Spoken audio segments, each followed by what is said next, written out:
কিয়ামতের দিন যারা কুফরি করে জীবন কাটিয়ে দিল তারা যাবে কই? সন্দেহ আসেনি? যারা আল্লাহর অনুগত গোলাম তারা যাবে কই? আমরা যাব কই? এবার আওয়াজ কমে গেছে, কারণ কোন দিকে ব্যাক মারি ঠিক না। সন্দেহ আসেনি? কই যাবেন? আরে আল্লাহর একটু বলেন না, কই যাবেন? জান্নাতে না গেলে ফুল বিছানা বাদ দিয়ে এখানে বসে রয়েছি। নিয়তটা খালেজ, বুঝতে পারি না দেখে ভুল করছি, আজকের পরে আর ভুল হবে না ইনশাআল্লাহ, ভুল হবে না। কুফরি করে যার জীবন কাটলো ঠিকানা তো জাহান্নাম, হিসাব ফাইনাল।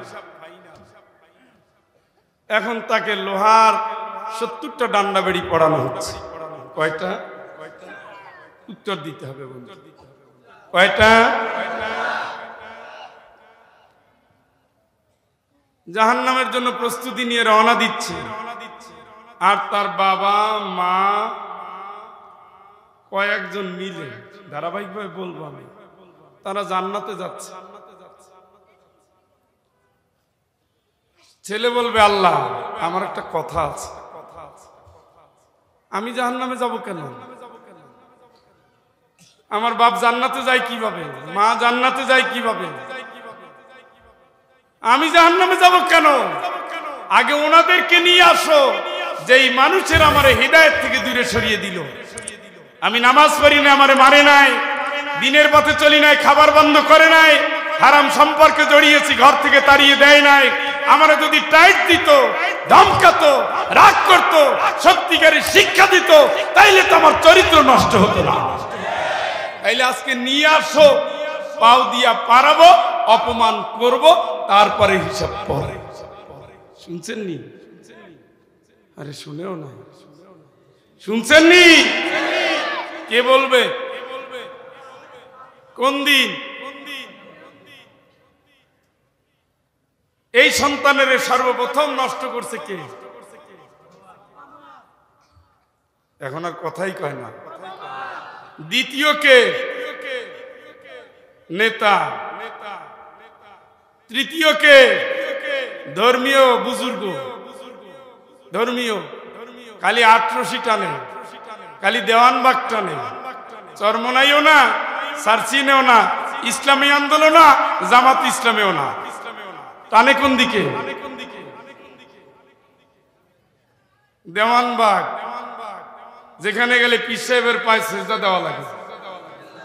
নাউজুবিল্লাহ তো এখানে এসে বলতেছে। চন্দ্রপাড়ার পীর সাহেবের তো মাশাআল্লাহ প্রতিদিন সকাল বিকাল 2 বার করে আছে। এটা আহাম্মকেরও একটা সিস্টেম থাকে, যে লোক দাড়ি রাখে না সে তোমার জান্নাতের চিন্তা করে, হ্যাঁ, আর তার কাছে যাচ্ছে তুমি লক্ষ লক্ষ টাকা নিয়ে। চতুর্থ নষ্ট করে বন্ধু, পঞ্চম নষ্ট করে শিক্ষক। এগুলো সব কিয়ামতের ময়দানে আল্লাহর দরবারে অপরাধী হবে। সবার আগে কে? বাবা মা। জন্মের পরে আল্লাহ রাব্বুল আলামিন তাকে একটা দায়িত্ব দিয়েছে। আল্লাহ রাব্বুল আলামিন বলেন, আল মালু ওয়াল বানুন,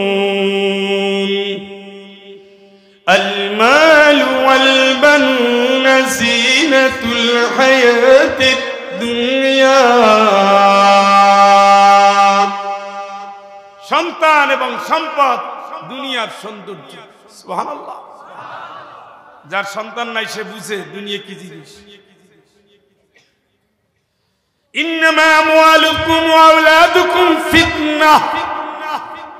তোমার সম্পদ, তোমার সন্তান তোমার পরীক্ষা, তোমার পরীক্ষা। তোমার সন্তান তোমার পরীক্ষা, তোমার সন্তান তোমার পরীক্ষা, তোমার সন্তান তোমার পরীক্ষা। বন্ধু তুমি জানো না সন্তান ভুলে গেছে আল্লাহ কি দিয়েছে।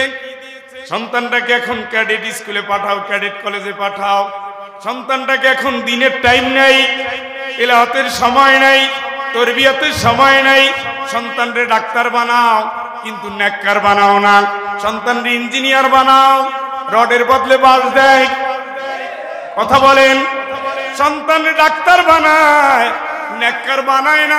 এই জন্য ডাক্তারের কাছে নেওয়ার সাথে সাথে যেই মহিলার 10টা সন্তান হতো তার পেট কেটে 1টা 2টা শেষ। কথা বলেন, সে নেককার না। এই জন্য বাংলাদেশে বেশিরভাগ ক্লিনিক যেখানে সিজার হয় বেশিরভাগ ডাক্তাররা ঘরে জাহান্নামে যায়। কারণ তাদের কারণে একটা নারী পঙ্গু হয়ে যায়, তাদের কারণে একটা পরিবার ধ্বংস হয়ে যায়, তাদের লোভের কারণে সন্তান দিতে পারে না। বাংলাদেশে ঘরে ঘরে এই সংখ্যাই এখন বেড়ে গেছে। ওদিকে কোম্পানির টাকা খায় ঔষধ কোম্পানি, এদিকে ক্লিনিকের, আর ওদিকে ডায়াগনস্টিক সেন্টার, আর রুগীর চারদিক দিয়ে টাকা খেয়ে ও সেজদা দিয়ে কাজ হবে নাকি? লাগে একটা ঔষধ দিয়ে রাখে 5টা, লাগবে কানের পরীক্ষা করা, ঠ্যাঙ্গের পরীক্ষাও দিয়ে দেয়। কিছু হইলেই করে এই নিয়ে আসে। আমি একবার গেলাম যে আমি আসছি, এই আপনার ঢাকায় আসছি সিলেট থেকে বউ নিয়ে। এই যে ডাক্তার সব দেন, না কি দেব না, দেন আমি রোগ ধরে এখান থেকে ঠিক করে তারপরে সিলেট যাব। দেওয়া লাগবে না। আমি বললাম দেওয়া লাগবে না, আগে কতগুলো দিচ্ছেন এখন দেন। সবাই সব জিনিস দেওয়া যায়? আরে আমি এক মেডিকেলে গেছি, সেখানে আমার 80% কমাই দিতেছে টাকা, আর পাশে বসে ওই আয়া আর নার্স কথা বলতেছে, দেখ স্যারের এত সামর্থ্য, ওনারে কমাইলে 80%, আর আমার বুইন্টারি নিয়ে আসলাম 20%-এর জন্য স্যারের পাও চেপে ধরলাম, তাও কমাইলাম। এইটা হলো আমাদের সমাজ। মানুষ বানান নাই, টাকার কুমির বানিয়েছে।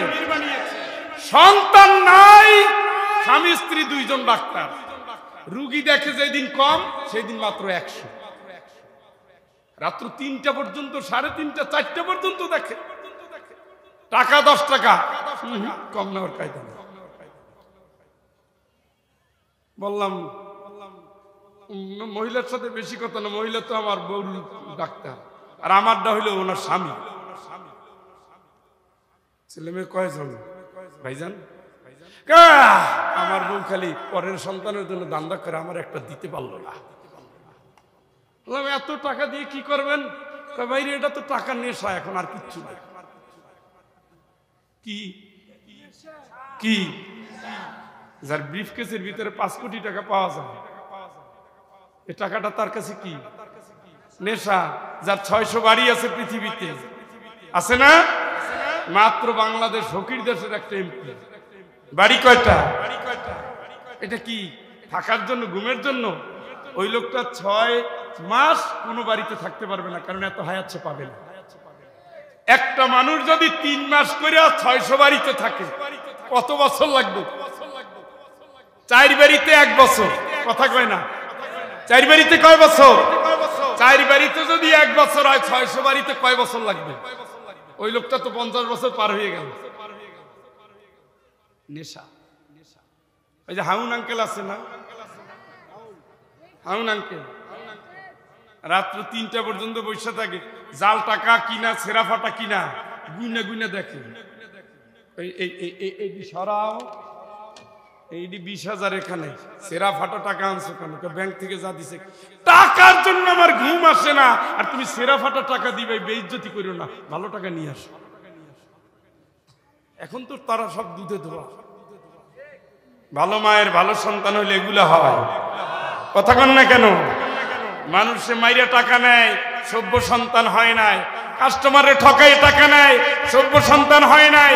অন্যায় ভাবে টাকা নেয়, সভ্য সন্তান হয় নাই।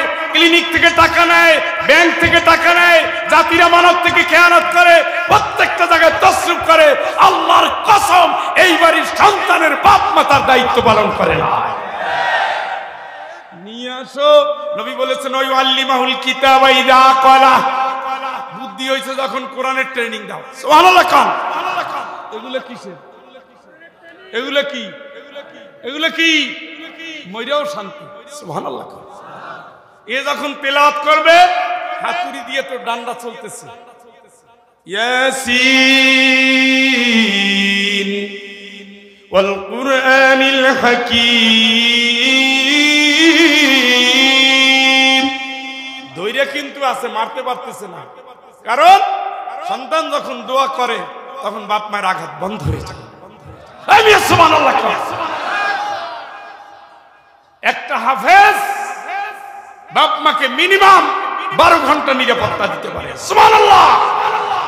উনি ঠাকুর হয়ে গেছে। 4টা সন্তান, একটা বানাইছে ইঞ্জিনিয়ার, রাস্তা ওই মাথা দিয়ে করে, ওই মাথায় যাওয়ার আগে এই মাথা দিয়ে উঠতেছে। একটা বানাইছে ডাক্তার, কসাই। আমি রাজশাহী বিশ্ববিদ্যালয়ের ছাত্র ছিলাম, ওখানে একজন ডাক্তার ছিল, নাম বলবো না। বলছে পাথর কয়টা? স্যার 4টেই তো দেখা যায়। ঠিক তো? কত চুক্তি? 5,000। পিত্তথলির পাথর কাটার পরে দেখা গেল 8টা। রুগীর লোক নিয়ে এসে বলে, গোনো কয়টা উঠেছি? 4টা। 4টার জন্য কয় হাজার ছিল? 5,000। এখন দেখো তো গোনো আর কয়টা রয়েছে। এখন কি বাকি টাকা দিবা না সেলাই দিয়ে দেবো? ওদিক দিয়ে রক্ত বের হচ্ছে, ওদিক দিয়ে রক্ত বের হচ্ছে, রুগী অজ্ঞান, মরে গেছে না বাচ্চা আছে, দুঃখ দুঃখ করতেছে। এমন কষাই কষায়, টাকা না দিলে কোনো মাপ নাই। এই টাকা কই বেটা? তুমি তো চান্দু কবরে, তোমার নামে সদকা দিতেছি আমরা। টাকা চিনেন না, সন্তানের মানুষ করেন। কুল ইন্নী উমিরতু আন আ'বুদাল্লাহ মুখলিসাল লাহু দীনি। হে নবী তুমি বলো, আমি যাই করি গোলামি করি আল্লাহ, ইসলাম তাকে ঠিক রেখে। সুবহানাল্লাহ কও, সুবহানাল্লাহ কও, আরো জোরে কও। আল্লাহর অর্ডার এটা, যা ইবাদত করবি ইসলামটারে ঠিক রেখে। সন্তানটার আগে ইসলামী বানাবি, ফাউন্ডেশন দিয়ে বানাবি। ডাক্তার হবে, তসরুফ করবে না। ইঞ্জিনিয়ার হবে, বাস দিবে না, জাতির দায়িত্ব নিবে। এই দেশে অনেক আলেম ছিল, এমপি, আল্লাহর কসম একটা টাকা দুর্নীতি করে না। আপনি দেলোয়ার সাইদির খোঁজ নিয়ে দেখেন।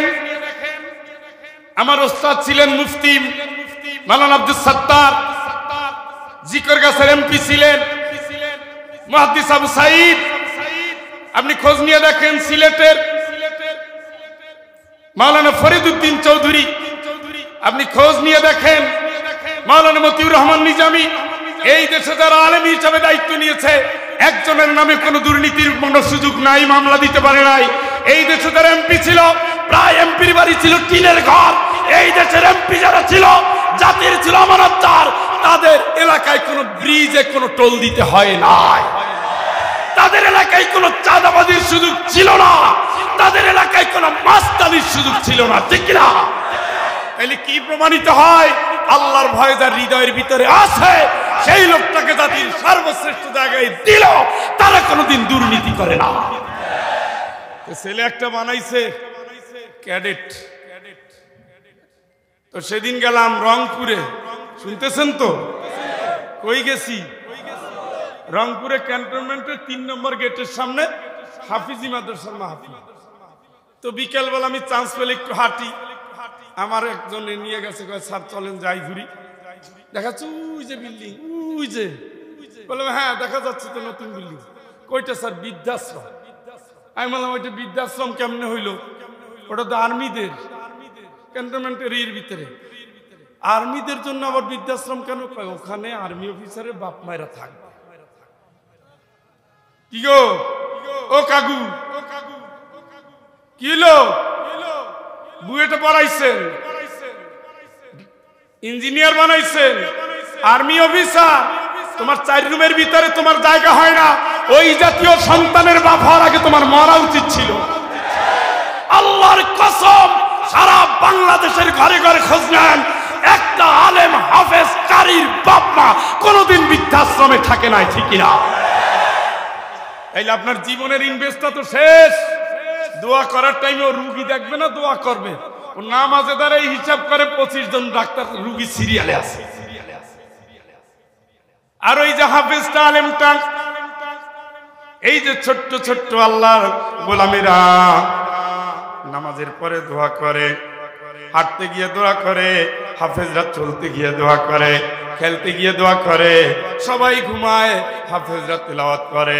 সবাই ঘুমায়, ওই প্রতিবন্ধী কানা খোড়া ল্যাংড়া ছেলেটা বাবার কবরের দিকে তাকায় আর দোয়া করে, আল্লাহুম্মা রব্বির হামহুমা কামা রব্বায়ানি সগীরা রব্বি আউজিনি আন আশকুরা নি'মাতাকাল্লাতী আন'আমতা আলাইয়া ওয়া আলা ওয়ালিদাইয়া ওয়া আন আ'মালা সালিহান তারদা।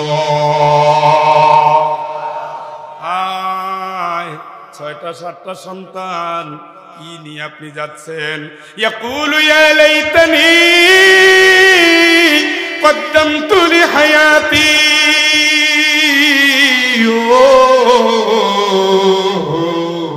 হায়াতটা যদি ফেরত পেতাম আল্লাহ, দুনিয়ার জীবনে যদি আসতাম আল্লাহ, সব সন্তানগুলোরে তোমার দিনের পথে দিয়ে দিতাম আল্লাহ। আমি জান্নাতের চাষ করতাম। সব সন্তান জন্ম নেয় সফলভাবে, সব সন্তান দুনিয়া আসে মুসলমান হিসাবে। বাবা তার ইসলাম থেকে সরায় দেয়। আলেম হলে কি হবে? দুনিয়ায় আলেমরা চলতে পারে না, সম্মান পায় না। এই কারণে সন্তানগুলোর দিনের ট্রেনিং দেয় না। হারামের সাথে যাও, মাদ্রাসার 100টার ভিতরে 90টা সন্তান নেককার হয়, 10টা গিয়ে এলোমেলো হতে পারে। আর জেনারেল শিক্ষার ভিতরে 100টার ভিতরে 90টা খারাপ, 10টা ভালো। কথা বলেন। এই আপনার জীবনের প্রথম টার্গেট আমার নবীজি বলে দিয়েছেন, ওয়ায়ুআল্লিমাহুল কিতাবা ইযা ক্বালা। বুদ্ধি শুদ্ধি যখন হয়েছে কোরআনের ট্রেনিং দাও। কোরআনের ট্রেনিং আপনি দেন নাই। সন্তানকে নিয়ে অনেক গবেষণা করেছেন, অনেক গবেষণা করেছেন। 4 ভাই পুলিশ, ব্যাংকার, প্রথম শ্রেণীর অফিসার, বাপ মা থাকে বৃদ্ধাশ্রমে। শিক্ষিত বাড়ির ঘরে মা ঢুকতে চায় না, শিক্ষিত বাড়ির ঘরে বোনের জায়গা হয় না, শিক্ষিত বাড়ির ঘরে ভাগ্না ভাগ্নির জায়গা হয় না। হতভাগা মুসলমান, কোরআনের ট্রেনিং নাই বলে ঘরগুলো জাহান্নামী হয়ে গেছে। আল্লাহ বলে, কুলমা আনফাকতুম মিন খায়রিন ফালিল ওয়ালিদাইন।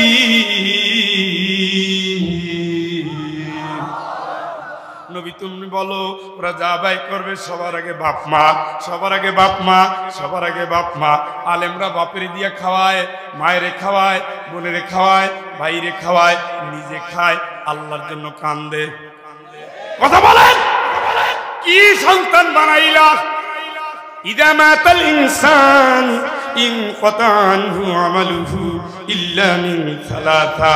মরে গেছে, আমলের দুয়ার বন্ধ। রাসূল কালে 3টা তখনও সজাগ। সুবহানাল্লাহ। সন্তান দোয়া করে, কবরে পৌঁছে যায়। আল্লাহ কয়, তোর 40 বছর বয়স হয়েছে নি? আল্লাহ হয়ে গেছে। দোয়া চেঞ্জ হয়ে যাবে। রব্বি আউজিনি আন আশকুরা নি'মাতাকাল্লাতী আন'আমতা আলাইয়া ওয়া আলা ওয়ালিদাইয়া। 40 বছর বয়স, তুমি এখন বাবা। তোমার সন্তানকে কোলে নিলে তোমার বাপের কথা মনে হয়, কারণ তোমার বাবাও তোমার এইভাবে কোলে নিয়ে নিয়ে ঘুরেছে। কথা বলেন। 40 বছর বয়স, তুমি এখন মা, তোমার এখন মনে হবে দুঃখিনী মায়ের কথা। হামালাতহু উম্মুহু ওয়াহানান আলা ওয়াহনিন ওয়া ফিসালুহু ফি আমাইন। এই তোর মা তোরে কষ্ট করে পেটে ধারণ করেছে, 2 বছর বুকের দুধ খাওয়াইছে, আমি আল্লাহ জানি। অতএব আনিশকুরলি ওয়ালি ওয়ালিদাই, আমারে সেজদা দিছে, এখন বাপ মায়ের কাছে চলে যা, আমার নামে তাসবিহ পড়েছো, বাপ মায়ের সেবায় মন দে। মা যদি বলে আল্লাহ আমি খুশি, ওই সন্তান কোনোদিন অভাবে থাকবে না। চিৎকার করে বলেন আল্লাহু আকবার। আরে গীবতকারী, জিনাকারী, ঘুষখোর, রিয়াকার, সুদখোর, এদের দোয়া কবুল হয় না, হবে না, ঠিক কি না? কিন্তু মুখের ভিতরে কোরআন, বুকের ভিতরে কোরআন। কোরআনের মালিকের কাছে কোরআন নিয়ে হাত পেতেছে, আল্লাহ রব্বি রহমহুমা কামা রব্বায়ানি সগীরা। সাথে সাথে কবুল, সুবহানাল্লাহ।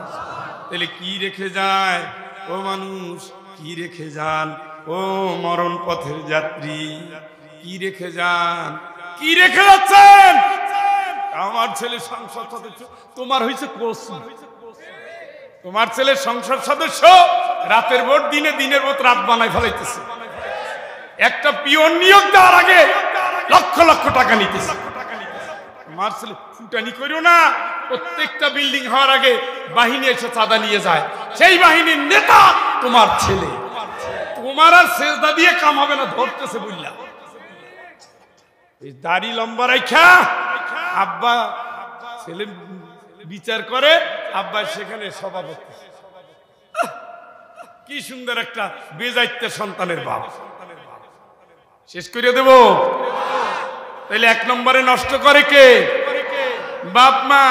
7 বছর বয়সে মেয়ের মাথায় হিজাব তুলে দিবেন, 10 বছর বয়সে নামাজের জন্য মায়ের, হিজাব না পড়লে মায়ের। যখন গরিব ছিল তখন এগুলো পালন করত, যেই না কয়টা টাকা হয়েছে এখন বুকেও কাপড় নাই, মাথায় তো নাই। আগে এই পর্যন্ত পড়তো পায়জামা প্যান্ট, যেই কয়টা টাকা হয়েছে এখন হাফ প্যান্ট পরে কয়দিন পরে জাইঙ্গে পড়বে। কথা কন, এইগুলো কি সন্তান না হতভাগা? হতভাগা উনি না ওনার বাপ। পড়াইতেছি ইউনিভার্সিটিতে পাঠাইয়েন, হ্যাঁ ওই যে আপনাদের প্রতিবেশী আছে না ইউনিভার্সিটি, যাইবে পড়তে, বউ ফ্রি, বউ ফ্রি নিয়ে এসে কবে মায়ের সালাম কর, বাপের সালাম কর। এই ট্রেনিং এই হচ্ছে এখন। এটা হাফেজ হলে আল্লাহর ভয় থাকে, কথা কয় না কি? তাইলে সন্তানকে গাইডলাইন না দিলে বাপ মায়ের ঠিকানা কই?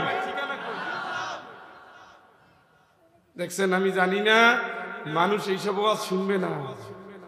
মানুষ সন্তান সহ 14 গোষ্ঠী জাহান্নামে যাওয়া, আপনার সমস্যা আছে, ওটাই রাজি, এটাই রাজি না। সন্তান রে, বাংলাদেশে বেশিরভাগ মেয়েকে নষ্ট করে মা। কে কে? অকাম কুকাম করে এসে মায়েরে কয়, আর মা কয় খবরদার তোর বাপে জানো না জানো। তার মানে আমি জানলে সমস্যা নাই, তোর আব্বাই জানো। অথচ আল্লাহ পাক বলেন, আল মুমিনুনা ওয়াল মুমিনাতু বা'দুহুম আউলিয়াউ বা'দ ইয়া'মুরুনা বিল মা'রুফি ওয়া ইয়ানহাউনা আনিল মুনকারি ওয়া ইউকিমুনাস সালাতা ওয়া ইউতুনাস যাকাত ওয়া ইউতিউনা আল্লাহা ওয়া রাসূলাহু উলাইকা সায়ারহামুহুমুল্লাহ। জোরে বলেন আল্লাহু আকবার। আরে পাগল, এটা ফরজ দায়িত্ব, এটা ফরজ দায়িত্ব। ইমানদার নারী পুরুষ একযোগে প্ল্যান করবা, বিছানায় বসা। মেয়ে বড় হইছে করব কি, ছেলে বড় হইছে করব কি। ছেলে তো বিড়ি ধরছে, মেয়েটা তো উকি ঝুঁকি মারে, দুইজনের সংসদ বসাবা। তারপরে নেকের কাজে অর্ডার করব, উঠ। মেয়ে নামাজ না পড়লে মায়ে থাপড়াবে, ছেলে নামাজ না পড়লে বাপে থাপড়াবে। উঠ, কারণ মেয়ের ভালো মন্দ, সুস্থ অসুস্থ মা জানবে। দায়িত্বটা কে দিছে? আব্দুল্লাহ, মসজিদে যাই, তুই নামাজ পড়। এই বাপেরে ধরে আগে মার দেওয়া দরকার। আল্লাহকে উঠা। আরে হতভাগা, দুনিয়ায় যে নামাজ পড়ে নাই সে তো তোমার জাহান্নামে নেওয়ার জন্য রেডি আছে। ওরে টাকা দেওয়া বন্ধ, কুত্তারে খাওয়াবো। তোর মতো হতভাগা পোলারে দরকার নেই। বাদ, জাহান্নামে যাইতে মজা লাগবে। হ্যাঁ, আল্লাহ ডাক তো দিছিলাম, পোলা তো কথা শুনে না। পোলা আমার শালা কয়, কোন শালায় রে? ওই সময় যাইয়া দরজা ভাঙ্গে, তোর শালা না দুলে ভাই দেখাইতেছি, আয়। দামা দামা একদিন লাগাই দেন। ও যদি যে বিষ খায় আগে খাইয়ে মরুক না, অন্তত জাহান্নাম থেকে তো আপনি বাঁচলেন। কথা কয় না,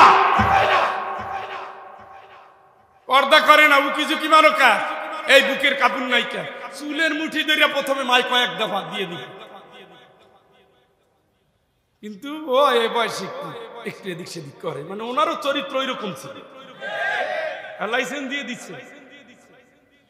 মায়েরা শোনেন, নষ্ট করেন না, এক একটা খাদিজা বানান রাদিয়াল্লাহু আনহা, এক একটা ফাতেমা বানান, এক একটা আয়েশা বানান, জান্নাত পাবেন। আমার ফুফাতো বোন সবাই এই করে সেই করে, আমার বোনটা দেখি কান্দে আর তেলাওয়াত করে, আমার গো ফয়জু একটু তেলাওয়াত কর, মরিয়া গেছে। এই হলো মেয়ে, এই হলো মেয়ে, এই রকমের নারী দরকার, ঘরে ঘরে দরকার। কি আছে আপনার? আপনি তো কাঙ্গাল। এমন একটা দিন নাই যেদিন আমি গোরস্থানে ঢুকি না, এমন একটা দিন নাই যেদিন গোরস্থানে ঢুকি না, এমন একটা সপ্তাহ নাই যে সপ্তাহে নামাজ জানাজা পড়াই না অথবা পড়ি না। এই ছয়তলা বাড়ির সামনের জায়গাটা অন্ধকার। কি মনে করেন? তাকাই দেখেন ওদিকে আলো এদিকে অন্ধকার। ছেলেরা একটু কবর এমন জায়গায় দিয়েছে, মানিকগঞ্জ এক এলাকায় গিয়েছে।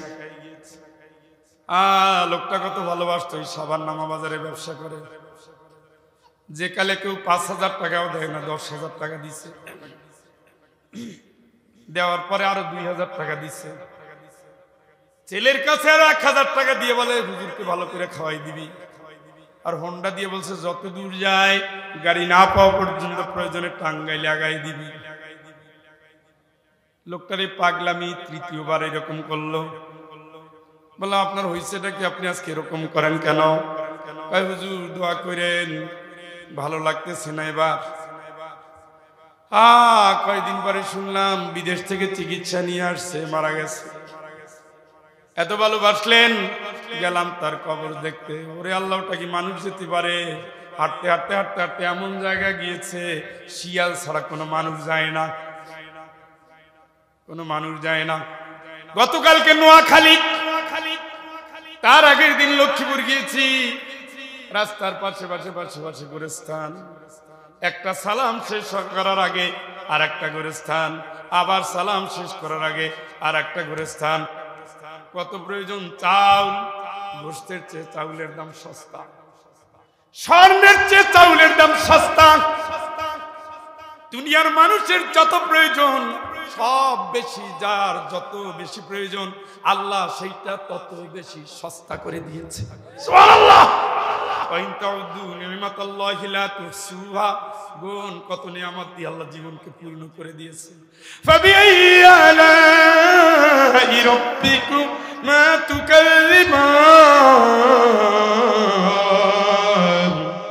এই নাফরমান, তোর রবের কোন দাম দেওয়ার স্বীকার করবি? এই চোখটা এত সুন্দর করলো, এর ভিতরে লেন্স আছে, পাওয়ার আছে, জ্ঞানটা দিয়েছে আল্লাহ। অসুস্থ হয়েছে ডাক্তারের জ্ঞান দিয়েছে আল্লাহ, অস্ত্রোপচারের সিস্টেম দিয়েছে আল্লাহ, ডাক্তারের ঔষধ দিয়েছে আল্লাহ, ডাক্তারের বুদ্ধি দিয়েছে আল্লাহ, কানের সমস্যা আল্লাহ, পেটের সমস্যা আল্লাহ, লিভারের সমস্যা আল্লাহ, সব কিছু আল্লাহ করে দিল। আর গুণগান গাও তুমি জাতির আব্বা শেখ হাসিনা আর বঙ্গবন্ধুর, ঠিক কিনা?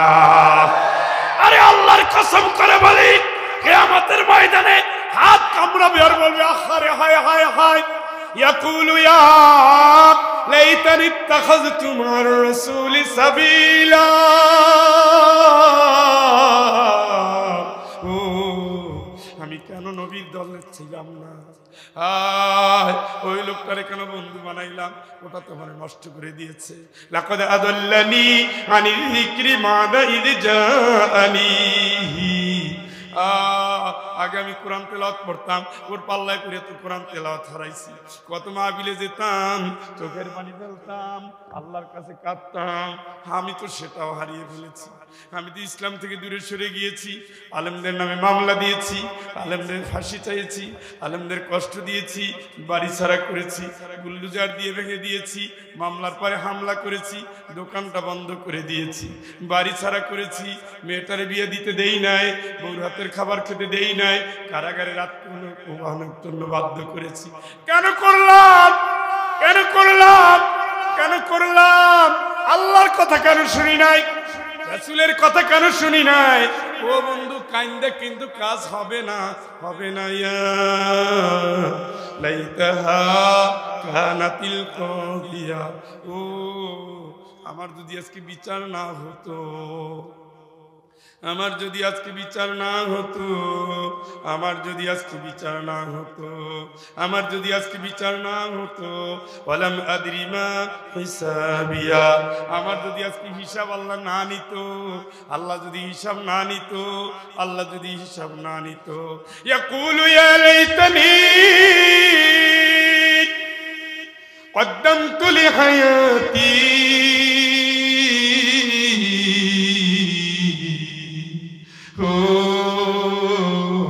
হায়াতকালে যদি বুঝতাম আল্লাহকে চান্দুরে তুই কাইন্দা কাজ হবে না।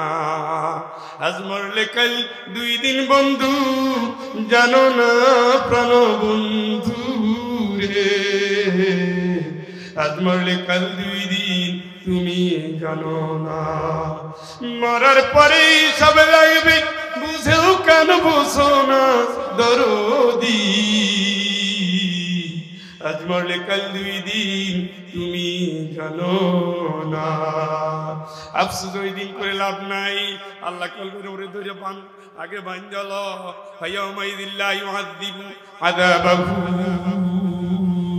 আহাদ, আল্লাহকে করে এমন শাস্তি দেব, তুই এখন কান্দো, এমন শাস্তি দেব যে শাস্তির কথা কেউ দুনিয়ায় কল্পনা করতে পারে নাই, পারে নাই। এমন শাস্তি দেব, শাস্তির কথা কেউ ভাবতেও পারে নাই, পারে নাই। এমন শাস্তি দেব তোরে পারে নাই, আফসোস করে কাজ হবে না। আল্লাহ করে বাইন্দা বলা তাড়াতাড়ি বালাকে, ও আল্লাহ কি দিয়ে বাঁধবো? রাসূল বলেন, আসমানে যদি একটা শিকল থাকে, জমিনে যদি সেই শিকলের মুখ থাকে, 40 বছর যাবত যদি সেই শিকলটা নামতে থাকে, শিকলটার ওজন কতটুকু হতে পারে? 3-4 কেজি, 300-400 কেজি। ও বন্ধু, জাহান্নামের গড়ি হবে 450 কিলোমিটার। ওই শিকল দিয়ে বাঁধবে 70টা ডান্ডা বেরি। বলবেন না, এই অর্ডার দেওয়ার সাথে সাথে 6000 ফেরেশতা দৌড় মারবে ধরার জন্য। জোরে বলেন আল্লাহু আকবার। কাঙ্গালের কথা বাসি হইলে ফলে। ও দাদা, কই যাও, কোন দলে যাও? তোমার দলের নেতা আল্লাহ শিখাই দিছে, লাকাদ কানা লাকুম ফি রাসূলিল্লাহি উসওয়াতুন হাসানা লিমান কানা ইয়ারজুল্লাহ। এই আল্লাহর কাছে ফেরত আসবি, চিন্তা আছে, তাইলে নেতা হবে মুহাম্মদ সাল্লাল্লাহু সাল্লাল্লাহু সাল্লাল্লাহু লিমান কানা ইয়ারজুল্লাহ ওয়াল ইয়াউমাল আখিরা। কবির আরবি যার চিন্তা মুহাম্মদ রে মানবি, কিয়ামতের ময়দানে মুহাম্মদকে মানতেই হবে। দুনিয়ায় মুহাম্মদ সাল্লাল্লাহু আলাইহি সাল্লাম কিন্তু ছাড়বে না। কিয়ামতের ময়দানে আমি আল্লাহ যেই দিন হাজির করব, ওই দিনে নেতারে ডাক দেব, ও নেতা, ওয়াজিনা বিকা শাহীদান আলা হাউলা। ও মুহাম্মদ, তুমি আসো, সাক্ষী দাও, তোমার উম্মত কোনটা কোনটা, জান্নাত দিয়ে দেব। জোরে কোন না, কি দিবে? কি দিবে? কি দিবে? ইয়াওমা নাদউ কুল্লা উনাসিম বিইমামিহিম। দাঁড়াও, কিয়ামতের ময়দানে দাঁড়াও, নেতার পিছনে দাঁড়াও, নেতার পিছনে দাঁড়াও, নেতার পিছনে দাঁড়াও। তোমার নেতাকে এরশাদ, দাঁড়াও, এরশাদের বলছে তোমার নেতাকে কালমার, দাঁড়াও, তোমার নেতাকে বঙ্গবন্ধু, দাঁড়াও। ইয়ামা নাদউ কুল্লা উনাসিন বিইমামিহিম। সুবহানাল্লাহ। কি যেভাবে সুবহানাল্লাহ কইছে, ওর ইন্না লিল্লাহি ভালো। ঘুম বেশি এসে গেছে, তাহলে 11টার সামনে শুরু করবো। হ্যাঁ, ঘুম আসে খালি, নেতার আদর্শের উপরে জান্নাত নির্ভরশীল। আমার সবাই সেম। সেই দিন একজন নেতাই পারবে সুপারিশ করতে, মুহাম্মদ একজনেই। আল্লাহরে বলবে আল্লাহ আসেন বিচার করেন, সুবহানাল্লাহ। আল্লাহ রাসূল ডাক দিবে, আল্লাহ পাক আর সে আজিম থেকে মেঘের উপরে উঠবে, মেঘ নেমে কিয়ামতের ময়দানে আসবে। সেই নেতার নাম কি? তার কথা শুনলে খালি হাত কামড়াইতে, হ্যাঁ হকি স্টিক দিয়ে ওরে ডান্ডা দিয়ে ঠান্ডা করে দিয়ে। মোহাম্মদের নামে স্লোগান দেয়, আমার নেতার নামে স্লোগান দেয় না। এত বড় সাহস! এইটাই তো হয়েছে। ঘুমাইছে গেছে, সিলেটে আইসেন চা খাওয়াবো।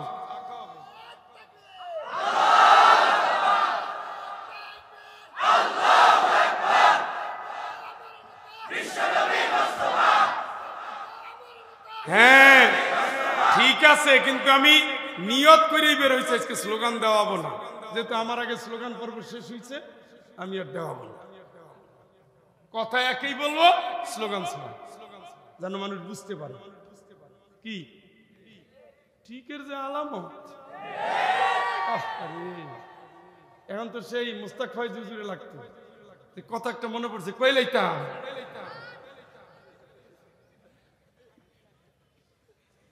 এদেরই লাগে, কারণ কি এরা রসায়ে কষায়ে কথা বলে, তো পরে কি বলে না বলে জানি না, কিন্তু কথা একটা মনে পড়ছে, কয়ে লাইতাম এইটা বলে, এইটা ঠিক আছে। হ্যাঁ, তাফসীরের ময়দানটা কৌতুকের ময়দান হয়ে গেছে, গানের ময়দান হয়ে গেছে, কিচ্ছার ময়দান হয়ে গেছে, চুটকির ময়দান হয়ে গেছে। এই জন্য এই ময়দানে একজনকেই মানাইতো আল্লাহ দিলওয়ার রাসূল সাইদ, সেও গেছে, এই জাতির কাছ থেকে তাফসীরও চলে গেছে। এখন রঙ্গিলা নায়ের মাঝি আসে, একজন আইসা ডিস্কো গান গায়, উনিও মমতাজের মতো পারে, এইটা শুনাইয়া যায়। এই হিসাব কি? তাফসীর হচ্ছে না, তাফসীরের নামে সার্কাস হচ্ছে। তাফসীর হলে হৃদয়টা কাঁপবে। নেতার পিছনে কিয়ামতে দাঁড়াতে হবে, এটা আমার আব্বার কথা না, কার? কার? একজন নেতার সুপারিশ করতে পারবে, দ্বিতীয় কোন নেতা না। আদম আলাইহিস সালাম, ইব্রাহিম আলাইহিস সালাম, মুসা, ঈসা, কেউ না, একজন। তার হাতে জান্নাতের চাবি, তার হাতে হাউজে কাউসার, তার সুপারিশ ছাড়া কোনো সুপারিশ নাই। তার আগে কেউ জান্নাতে নাই। সুবহানাল্লাহ। তারে বাদ দিয়ে উনি চুরুটালারে নেতা বানায়।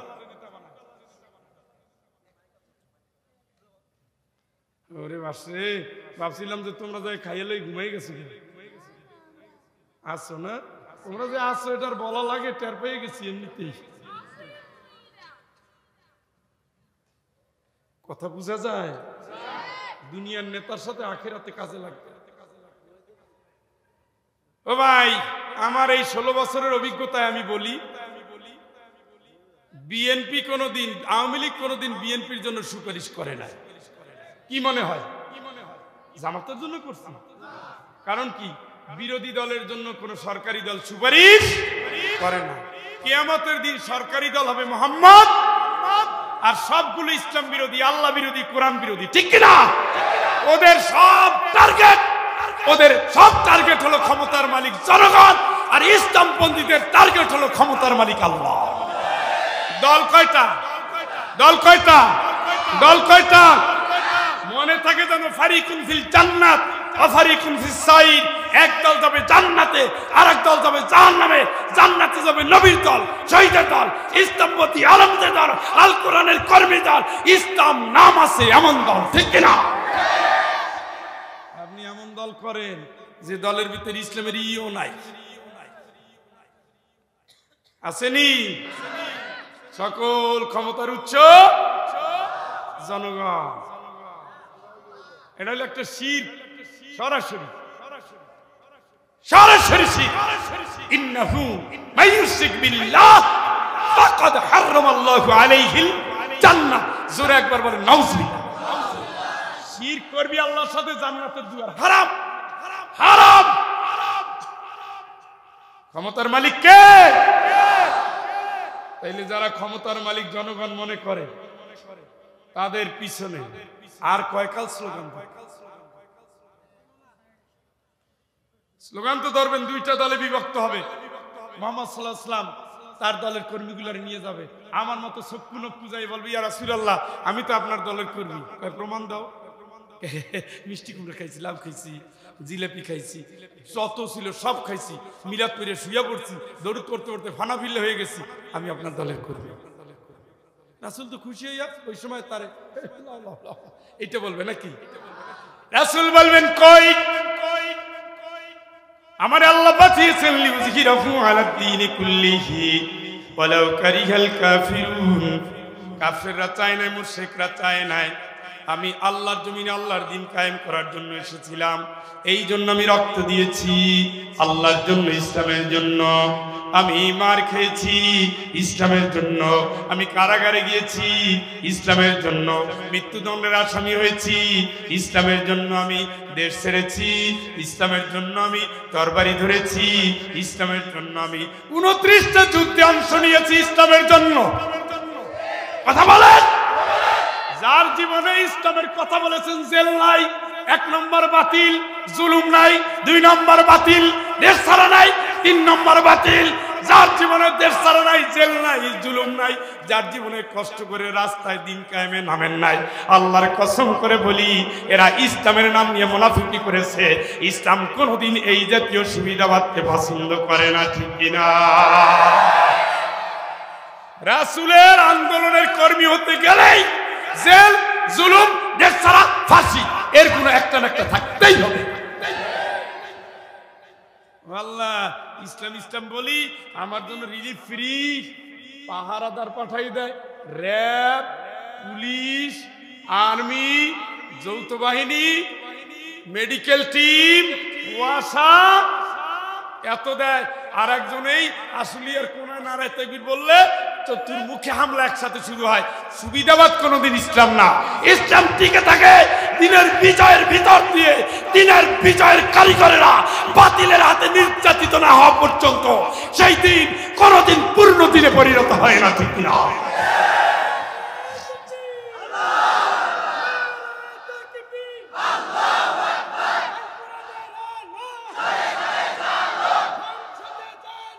ভাইরা আমার, এই জন্য ইসলাম ইসলাম বলেন যারা খুব সুখের ভিতরে ইসলামের স্বপ্ন দেখেন, অত সোজা না। রাসূল কয়েকবার মার খেয়েছে। আপনি কি করছেন? তসবিহ নিয়ে মসজিদে ঢুকছেন, ওই যে ঢুকছেন, লাগলে বাংলাদেশ থেকে ইরান পর্যন্ত যাবেন, মসজিদ থেকে বের হবো না। রাসূল লড়াই করে রাজপথে বাতিলের বিরুদ্ধে, মাই খায় সব দিক থেকে, কথা কয় না। আপনার এত সুখের ইসলাম আসলো কোথা থেকে? ইসলাম আপনি আবিষ্কার করবেন না রাসূলের জীবনী থেকে নিবেন? সাহাবী দেখান তো, একজন সাহাবী দেখান তো মসজিদে ঘুমাই জীবন পার করছে। আরে ভাই 100 সাহাবী পরনে একটা কাপড়, একটা চাদর, ঠান্ডার ভিতরেও 3 দিন 4 দিনেও খাবার নাই। রাসূল বলছে যুদ্ধের জন্য রেডি হও। ওই হাঁটতে পারে না, চলতে পারে না, কিন্তু তরবারি নিয়ে বের হয়ে গেছে। ও কিসের ইতিহাস পড়ে? বুজুর্গের ইতিহাস বাদ দেয়।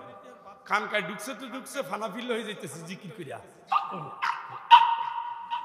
স্যান্ডেল দিয়ে পীর সাহেব সহ সবাই ধুনান দরকার। কারণ ওরা জিকির না, ওরা বজ্জাতি। এইগুলো করে ইসলামকে সন্ন্যাসী বানিয়ে দিচ্ছে, ঠিক কিনা?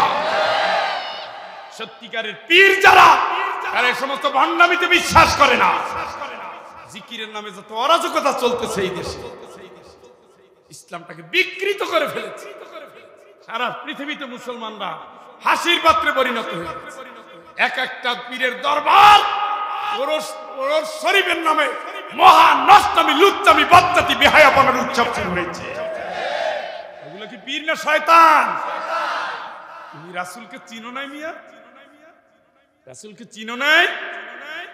53 বছর বয়সে দেশ ছাড়ছে, 29টা যুদ্ধে নিজে গেছে, সারা জীবন লড়াই করেছে। রাসূলের কত শত সাহাবী শহীদ হয়ে গেছে। তো তুমি ইসলাম ইসলাম করো, শাহাদাত নাই কেন? যে দলে হক, সে দলে রক্ত, সে দলে শাহাদাত থাকতেই হবে। আপনি হক বুঝেন নাই? কোরআনের পৃষ্ঠা খোলেন, আল্লাহকে পরীক্ষা করবেন। সুবহানাল্লাহ। আরে জোরে কর না। অবশ্যই পরীক্ষা করব বিশাইইন মিনাল খাউফি ওয়াল জু ওয়া নাকসিম মিনাল আমওয়ালি ওয়াল আনফুসি ওয়াত তামারাত ওয়া বাশশিরিস সাবিরিন। আর 7-8 মিনিট আলোচনা করব, ধৈর্য ধরেন, মোনাজাত করে যাবেন ইনশাআল্লাহ। পয়সা পাতি দেওয়া লাগবে না, যে শেষে আবার পয়সা চাই কিনা। 7-8 মিনিট বসেন। হ্যাঁ, আল্লাহ রাব্বুল আলামিন বলেন অবশ্যই পরীক্ষা করব ভয় দিয়া। ভয় ভয় ভয় আল্লাহর জন্য, ইসলামের জন্য ভয়। 16টা বছর ইসলামপন্থীরা কত কষ্ট করছে। আমি যে একজনের কাছ থেকে গাড়ি কিনেছি, 40টা মামলার আসামি, বাড়িটা বুলডোজার দিয়ে ভেঙে দিয়েছে। 40টা মামলার আসামি, একজন কমিশনার ছিল। আচ্ছা ঠিক আছে, আপনি আসামি, আপনি ভিন্ন রাজনীতি করেন, বাড়ি ভাঙবা কেন? তুমি ভাবছো জনগণের বাড়ি, আল্লাহ তোমার বাপের বাড়িও ভেঙে শেষ করে দিয়েছে। তুমি হুজুরকে গলায় দড়ি দিছো না, আল্লাহ তোমার মরা বাপের গলায় দড়ি দেওয়াছে। আল্লাহর সামনে বাড়াবাড়ি করো না, আল্লাহ সব সহ্য করে না। আল্লাহ তামাশা দেখে, শেষ পর্যন্ত আল্লাহ তার গুটি চাইলে ধ্বংস করে দেয়। কেউ যায় না, তুমি গেছো, বংশ সহ গেছো, সারা পৃথিবীর ইতিহাস এটা। যত নাচান নাচাইছো, সে আলেমের চোখের পানি দিয়া শেষ করছে, শেষ করে ফেলছে। স্বপ্ন দেখে লাভ নাই, আর না, আর না। এই জাতি যদি বেঁচে থাকে, এই বাচ্চা কাচ্চা বেঁচে থাকলেও আর না। আমরা না হয়ে গেলাম, এগুলো কি ছাড়বে নাকি? 6 বছরের বাচ্চা গর্ভবতী নারীর কাছে জালিমের পরাজয় হয়েছে। গর্ভবতী নারী, দুধের শিশু, এগুলো নিয়ে রাস্তায় আসছে। এখানে জামাত বিএনপির চাইরানা দায়িত্ব নাই, সব দায়িত্ব আল্লাহ দিয়েছে দুর্বলের হাতে। এইটাই ইসলাম, এইটাই ইসলাম। আপনি বুঝেন নাই, তাই ফেরাউনরে মারার জন্য আল্লাহ সৈনিক পাঠায় নাই, পানি দিয়ে চুবাইয়ে শেষ করছে। নমরুদের মারার জন্য আল্লাহ কেউরে পাঠায় নাই, জুতার বাড়ি দিয়ে একটা মশা দিয়ে শেষ করছে। আব্রাহারে মারার জন্য আল্লাহ কোন সৈনিক পাঠায় নাই, ছোট্ট পাখির ছোট্ট পায়ে ছোট্ট দানা দিয়ে শেষ করে দিয়েছে। এইভাবে পৃথিবীর ইতিহাস, যারা যত বড় জালিম, তাদের মৃত্যু তত তুচ্ছ বিষয়ের ভিতর দিয়ে বেঁচে যায়। আল্লাহ লীলা বোঝে নাই, চাং চাং করে লাফার মনে করছে পুরো দুনিয়া আমার। আসলে ঠাকুর তোমার কিছুই না, তুমি যে বড় বড় কাজ করেছ, ইয়ামিনের লাশ যতদিন এই জমিনে থাকবে, আল্লাহর কসম এই জমিন তোমার জন্য হারাম হয়ে গেছে, হারাম হয়ে গেছে, হারাম হয়ে গেছে। ইয়ামিনের লক্ষ শহীদের সাথীরা আজকেই বাংলাদেশের পাহারাদার, ঠিক না?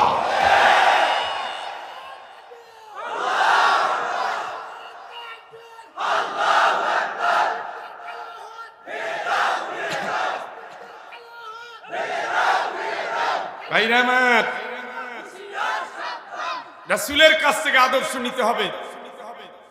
ঘরে বসে তাহাজ্জুদ পড়া জান্নাত হবে না, কারণ রাসূলের চেয়ে বেশি কেউ তাহাজ্জুদ করে না। ঘরে বসে জিকির করে জান্নাত হবে না, কারণ জিকিরের তারবিয়ত শিখিয়েছে আমার নবীজি, সাহাবীরা, ঠিক না? আর এই দিনের পথে যোদ্ধা এমন কোন সাহাবী নাই, অন্তত তার একটা তরবারি নাই বা তীর ধনুক নাই, একটা সাহাবী পাবেন না। আপনার ঘরে তসবিহ ঢুকে আর তরবারি গেল কই? শাহজালাল রহমাতুল্লাহ আলাইহি তরবারি নিয়ে এসেছে দেশে। ইসলাম ছিল সেই তরবারির চুলের বাতিলেরা কথা বলে নাই। তালিবানরা আজকে পাংখা লেগে লড়েছে জালিমের বিরুদ্ধে। তালিবানদের ইমানি শক্তির কারণে সারা পৃথিবীর পরাশক্তিগুলো দম্ভ চূর্ণ বিচূর্ণ হয়ে গেছে, ঠিক না? আমার তো মনে হয় বাংলাদেশে যে অবস্থান, ভৌগোলিক অবস্থানের ভিতরে আছে, বাংলাদেশের শিক্ষা ব্যবস্থায় ছোটবেলা থেকে এখন সামরিক ট্রেনিং দেওয়া দরকার। কারণ ফিলিস্তিনের চারপাশে সুবিধাবাদ মুসলমানরা থাকার পরেও আমার মুসলিম নরনারী ইমানদার ভাই বোনের রক্ত ৪৪,০০০ পার হয়ে গেছে। তোমার জন্য কে আছে? ওই একজন। তিনি বলছেন আল্লাহর উপরে ভরসা করার আগে প্রস্তুতি নাও, উঠকে বাঁধো, ভরসা করো। আমাদের কোনো ট্রেনিং নাই, কোনো ট্রেনিং নাই, কোনো ট্রেনিং নাই। ৮% যারা আজকে তারা বাংলাদেশে মাস্তানি করে, আর ৯০%, ৮৮% যারা আজকে তসবিহ নিয়ে মসজিদে ঢুকে জালিমদের ক্ষমতায় বসিয়ে জালিমদের স্বৈরাচারী সাথীদেরকে আজকে ইসকনের নাম দিয়ে আমার মুসলমান ভাইয়ের রক্ত নিয়ে ছিনিমিনি খেলতে দিচ্ছে, ঠিক কিনা? তোমাদের এই মুসলমানিত্বকে আমি ধিক্কার জানাই। যেই মুসলমানের চেতনা বদরের চেয়ে চেতনা লালন করে না, ওটা মুসলমান হতে পারে, মুনাফিক মুসলমান মুসলমান নয়। ঠিক না? আমি সাইফুল ইসলাম আলিফের কবর জিয়ারত করে আসছি। আর চাচা কাঁদতেছে আর বলছে আমার ভাতিজা, আমার ভাতিজা এত নেককার একটা ছেলে ছিল, এত চরিত্রবান একটা ছেলে ছিল, এত আদর্শিক একটা ছেলে ছিল, বলে আর কাঁদতেছে ইসমাস মাদ্রাসার ভিতরে বসে। আমার এই ভাতিজারে যেদিন শেষ বিদায় দেই 2 দিন আগে আমার ছেলের সাথে আসছিল, চাচা দোয়া করেন যাইতেছি। আমি তো ওই দিন বুঝি নাই যে আমার কাছ থেকে শেষ বিদায় নিচ্ছে। এরকমের মায়া ভরা ডাকছে দেয় নাই। আমি তখন বনের ভিতরে কাজ করতেছিলাম। আমি বলছি বাবা তুই যা, আমি আসতেছি। আর আমার ভাতিজা গেল, দুইজনে ওকালতি করে। সংবাদটা আমার ছেলে দিয়েছে যে আব্বা ভাইয়ার দুনিয়াতে না। কি হয়েছে? এই ঘটনা। কি আমরা উস্কানি দেই না সাম্প্রদায়িক, ইসলাম এটা দেয় না, ইসলাম দেয় না। আমরা সহনশীলতায় বিশ্বাস করি। আমাদের সহনশীলতাকে যে দুর্বলতা মনে করে সে ভুল করে। কারণ আমরা হারিয়ে এসেছি 313 জন, 17 জন 1000 স্বৈরাচার যোদ্ধাকে। আমরা 3000 হারিয়েছি 10,000-কে। আমরা 20,000 হারিয়েছি 3 লক্ষকে। আমরা সেই মুসলমান জাতি। আমরা গাজী শরীয়তুল্লাহর জাতি, হাজী শরীয়তুল্লাহর জাতি, বীর তিতুমিরের জাতি, সালাউদ্দিন আইয়ুবীর জাতি। আমরা মুহাম্মাদের উম্মত। আমরা আল্লাহ ছাড়া কাউকে পরোয়া করি না।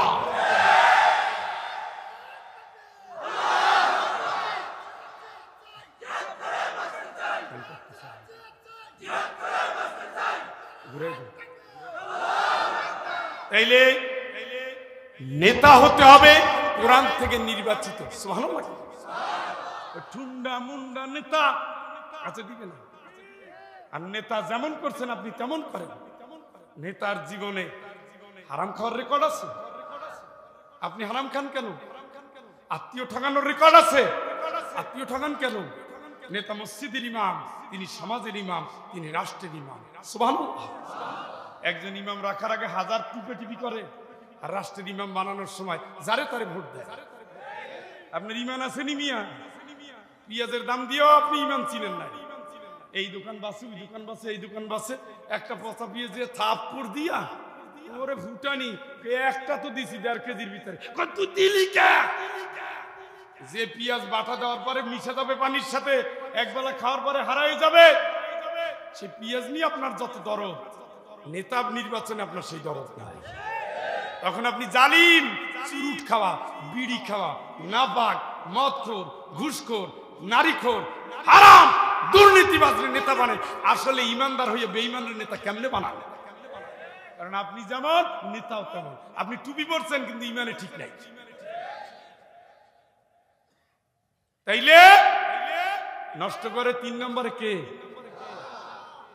ঘুমিয়ে গেছে রে। কে? নেতা নিতে হবে কোরআন থেকে সুন্নাত, এবং কোরআন সুন্নাহ নির্দেশিত নেতা একজনই, মুহাম্মদ। মুসা আলাইহিস সালাম নেতা ছিলেন কিন্তু আমার না। ঈসা আলাইহিস সালাম আমার না। ইব্রাহিম আলাইহিস সালাম আমার না। আমার জন্য শেষ নবী মুহাম্মদ, ইমামুল মুত্তাকিন। ইমামুল মুত্তাকিন, মুত্তাকিনদের নেতা। সুবহানাল্লাহ। উনি দুনিয়ায় না বন্ধু, উনি আখিরাতে। এ মাইরের দাগ আসেনি আল্লাহ। ইয়া রাসূলুল্লাহ কত মার খেয়েছি দেখেন না। আর কি আছে? এই যে ঝাঁঝরা হয়ে গেছে শরীর ইসলামের জন্য। সুবহানাল্লাহ। সোজা ধাক্কা দিয়ে দিয়া জান্নাতে। সুবহানাল্লাহ। ওয়াসিকাল লাযীনা ইত্তাকাউ রাব্বাহুম ইলাল জান্নাতি সুমারা।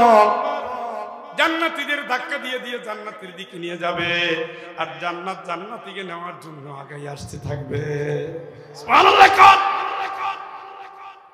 ওয়াসিকাল লাযীনা কাফারু ইলা জাহান্নাম সুমারা। কুফরি করে করে যার জীবন কেটে গেল, ধাক্কা দিয়ে তিরা তার জাহান্নামে নিয়ে যাওয়া হবে। জাহান্নামে নিয়ে যাবে আর বলবে কি রে জাহান্নামে কেন আসলি? আলাম ইয়াতিকুম নাযীর, তোরে কেউ সাবধান করে নাই, ভয় দেখায় নাই?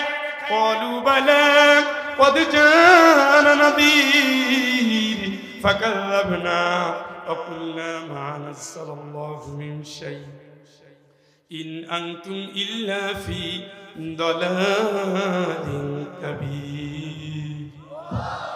ওই চান্দু জাহান্নামে যাও কা, কেউ সাবধান করে নাই, কেউ করছিল মানি নাই, মনে করছি আল্লাহ কিছু নাজিল করে নাই, এখন কেমন মনে হয়, কি কি বুঝো?